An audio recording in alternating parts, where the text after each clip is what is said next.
aprendizagem de hoje será voltada à seguinte pergunta: e no Brasil, o modernismo chegou? Vale a pena a gente ressaltar que dentro do século XX estava tendo muitas modificações, alterações, progresso tecnológico, industrial e pela primeira vez em toda a história, negros e brancos, empregadores e empregados, pobres e ricos estavam vivendo em um mesmo lugar, as chamadas cidades.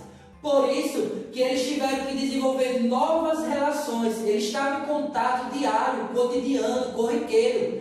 Mas dentro da arte vai acontecer a formação de polos entre a arte acadêmica, a arte erudita, a partir das academias de arte e a arte popular.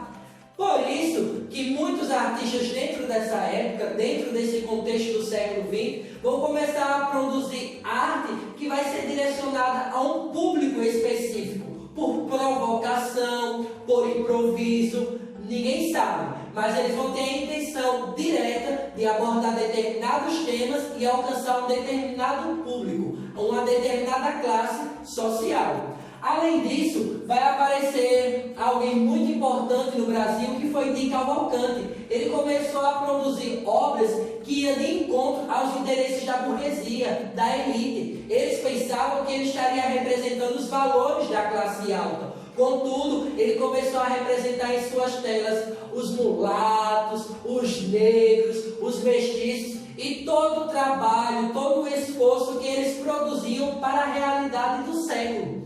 Além disso, nós vamos ter também que, é claro, que a gente não pode desconsiderar toda a produção ou toda a contribuição que os adventos da Revolução Industrial trouxeram para o nosso país ou para o mundo de uma forma geral. Contudo, a primeiro momento sempre trouxe aquele receio, porque tudo que é novo causa medo, receio, mas também acabou causando uma certa exclusão. Porque o modernismo ele vai chegar no Rio de Janeiro, aqui no Brasil, só que não vai alcançar todos. O progresso ele só poderia ser alcançado por quem tivesse condições financeiras de arcar, de financiar, de comprar esse consumismo, esse progresso, esse avanço. Por isso que a maior parte da população, principalmente a periferia, não tiveram acesso. Então, acabou não trazendo muitas modificações de vida para eles no sentido benéfico. Pelo contrário, acabou agravando um cenário que eles já vivenciavam todos os dias. Por isso que na periferia, muitos negros começaram a criar o choro, ou o chorinho, e o samba, que seriam a base do que hoje nós conhecemos como MPB, música popular brasileira. Então, na cidade grande, no Rio de Janeiro, no final do século XIX, início do século XX, estavam chegando muitos imigrantes, principalmente voltados para a produção do café.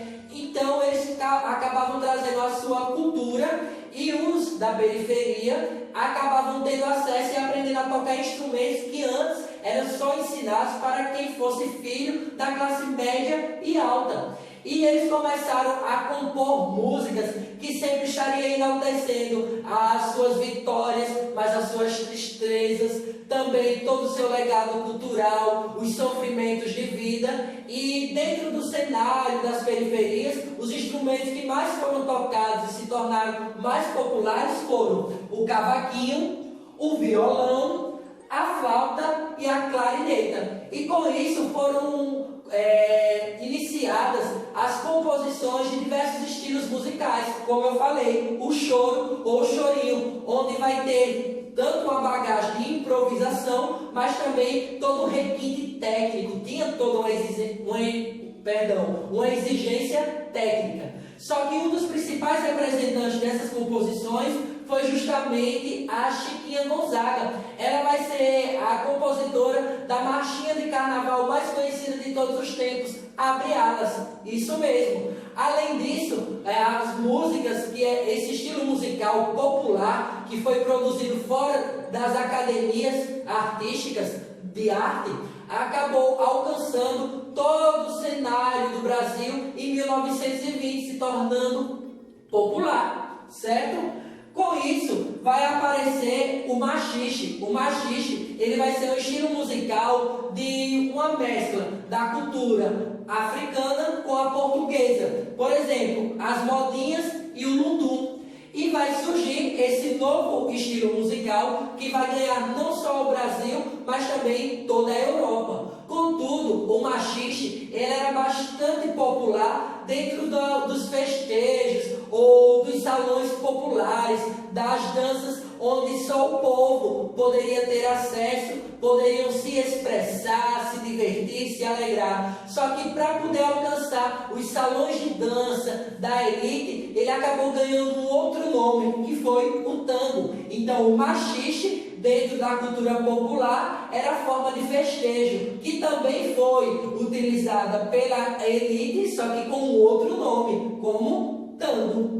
Além disso, nós vamos também ter as marchinhas de carnaval e a marcha rancho. E os principais compositores dessas marchinhas foram Noel Rosa e Braguinha. E vocês sabiam que a marchinha de carnaval ela foi inspirada na marcha do exército, dos soldados, de forma binária? Isso mesmo. E com o passar do tempo, elas acabaram ganhando composições alegres, divertidas, satíricas, tá? E ficaram conhecidas essas composições de Noel Rosa e Braguinha nas vozes de Marlene, Dalva de Oliveira, isso mesmo, Carmen Miranda. Só que com o passar do tempo, apesar de ser uma música mais alegre, vai acabar abrindo, cedendo espaço para a marcha rancho, que já era algo mais lento. E também teve composições, como eu falei, de Noel Rosa e de Braguinha. Só que acabou caindo em desuso lá na década de 40, 50, porque vai surgir o samba de batucada, ou até mesmo as escolas de samba, que vai trazer o popular, né, florescer, ou a trazer à tona para o social, toda essa composição artística, cultural e popular. E a marcha rancho ela vai ter bastante influência da cultura nordestina, principalmente do folclore, tá ok? Então eu espero que vocês tenham entendido esse contexto histórico do Brasil, as influências nas composições artísticas do nosso país, principalmente vindo da periferia, que retratava os aspectos de violência, a questão histórica e social, que o progresso não foi para todos, mas só para quem podia pagar, mas contudo teve bastante papel e influência dos negros nessa composição artística, nessas composições musicais, no novo sentido que estava sendo dado, a forma de tocar os instrumentos que vinham do exterior e também que acabou alcançando, espaço dentro da sociedade, e foi uma cultura tão produzida e tão consumida no nosso país, principalmente pela elite. Então eles achavam que estavam utilizando ou consumindo uma cultura própria deles, quando na verdade eles estavam consumindo a cultura do povo, da população, dos negros. Deu para vocês entender essa questão da dicotomia, da convivência dos negros e brancos, dos pobres e dos ricos no século XX? Então sim, o modernismo chegou no Brasil, mas não foi para todos. Até a próxima!